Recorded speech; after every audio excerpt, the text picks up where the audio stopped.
Ball आणि 36 run अशी ज्यावेळी स्थिती येते त्यावेळी तुम्हाला काय वाटतं? प्रत्येक बॉलवर काय केलं पाहिजे? छक्का मारला पाहिजे, बरोबर ना? म्हणजे काय होईल?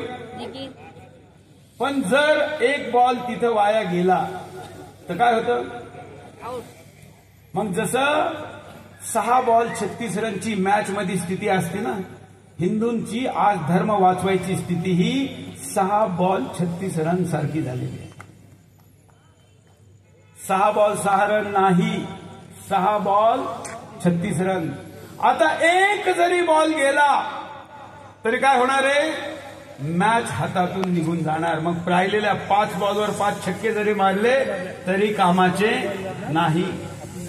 कसं होणार हो? कसं होणार? आहे का कोणाकडे उत्तर? मी एक उत्तर सांग. पहिलं, हिंदू म्हणजे काय?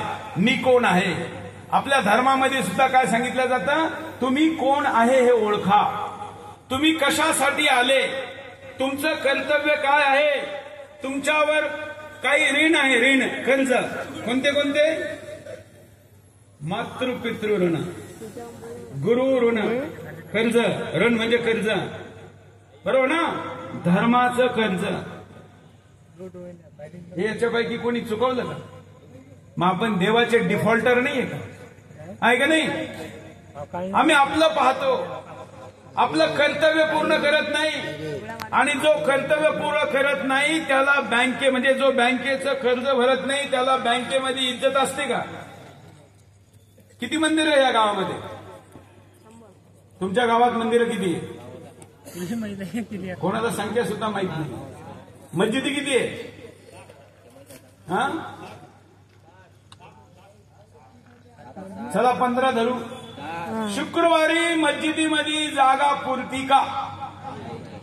आणि मंदिरामध्ये घंटा वाजवायला सुद्धा मशीन लावलेलं असतं, बरोबर ना?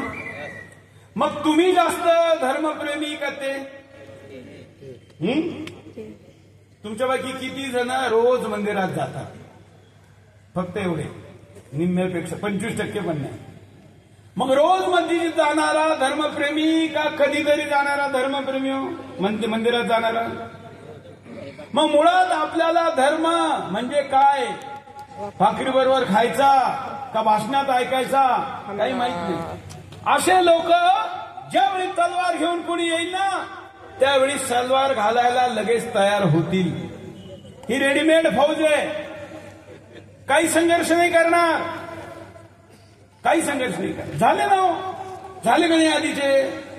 मग तुम्ही होणार का? हा, कसे नाही होणार? काय तुमच्याकडे ते थांबवायसाठी? मित्रांनो, त्यासाठी आर्थिक दृष्टिकोनातून सबळ व्हा. पहिलं सूत्र मी तुम्हाला विचारतो, इथले व्यवसाय तुमच्या हातातून गेले असतील, कोणते कोणते व्यवसाय गेले? व्यापार व्यवसाय तुमच्या हातातून गेले असतील ना काही? भाजीपाला कोणाच्या हातात आहे? फळं कोणाच्या हातात आहे? हा, किती जण आहे त्यांचे? किती दुकानं असतील? किती असतील? 100? किती अंदाजे सांगा? गॅरेज,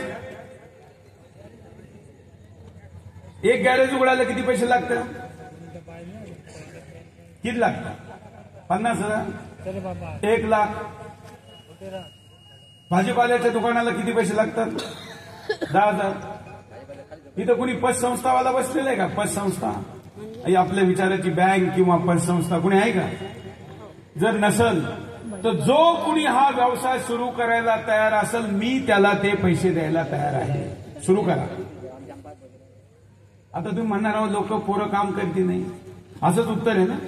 मला माहिती आहे सगळ्याकडचा हिंदू एकच सांगतो, म्हणून मी एक उपाय सांगतो. उपाय काय? प्रत्येक गावात सांगत आलेलं आहे. तुम्ही हिंदू रोजगार मेळावा घ्या. तुमच्या तालुक्यात बेरोजगारी आहे का? असणारच, विदर्भात आहे. किती लोक या तालुक्यात रोजगार मेळाव्यासाठी येतील? तालुक्याचा रोजगार मेळावा घेतला तर किती लोक येतील? हजारांनी येतील. त्या लोकांचं पॅशन म्हणजे त्याची इच्छा काम करण्याची कोणत्या विषयात आहे आणि त्याचं स्किल काय आहे याचं टॅगिंग करा. एक मेळावा बोलवा, मी तुम्हाला त्याची लिंक पाठवतो, सगळ्यांचे डॉक्युमेंट भरा, त्याच्यामध्ये एक तारीख ठरवा. इथं कुठला वार सोयीचा आहे? रविवार. एक बेरोजगार मेळावा या ठिकाणी हिंदूंचा रोजगार मेळावा घ्यायचा. कोण कोण त्या मेळाव्याची व्यवस्था करायला तयार आहे का? त्या मेळावा घेण्यासाठी आम्ही पुढाकार घेतो. 2 4 तुम्ही उभे राहा, तिकडे तोंड करा, नाव सांगा, सगळ्यांना माहित असेल तर सांगा. सांगा. धनंजय लक्ष्मणराव देशमुख. फक्त धनंजयसाठी नाही, लक्ष्मणराव देशमुखांसाठी सुद्धा टाळ्या वाजवा. यांनी काय करायचं? या टीमनी एक डेट ठरवायची, रविवार. निवडणुकीनंतर कोणता रविवार येतो? 1 तारीख आणि 8 तारीख. आता ठरवू आपण कोणती तारीख सोयीची तुम्हाला? 8 डिसेंबर सकाळी 10 वाजता. कुठं घ्यायचा मेळावा?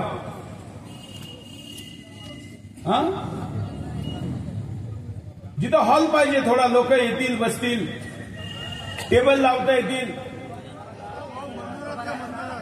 उभं राहा. चला, व्हिडिओ बनवतो मी तुमच्यासाठी. बसा.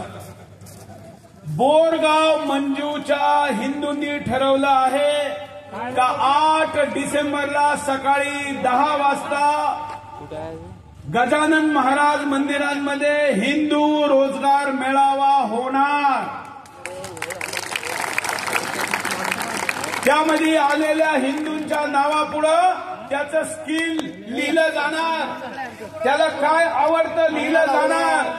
हे बा, मी पत्रकार नाहीये, जरी टीव्ही चॅनल चालवतो, माझं काही कोर्स झालेला नाही, पण मी 21 वर्ष संपादक आहे चॅनलचा, कारण मला आवड होती.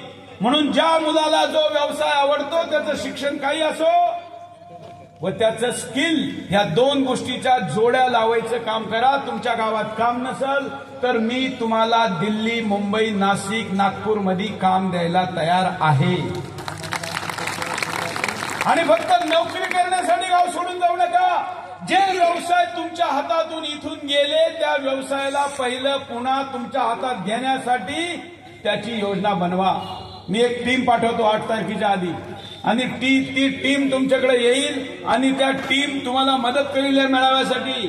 जर तुम्ही म्हणले 1000 मुलं येतील, त्यातल्या फक्त 100 मुलांना जरी तुम्ही पहिल्या मेळाव्यामध्ये रोजगार देऊ शकले तरीही हिंदूंच्या इतिहासात बोरगाव मंजूमध्ये असं कधी झालं का? हिंदू म्हणून 10 लोकांना तरी कधी रोजगार दिला का? ज्या दिवशी हिंदू संघटना आणि हिंदू समाज आपल्या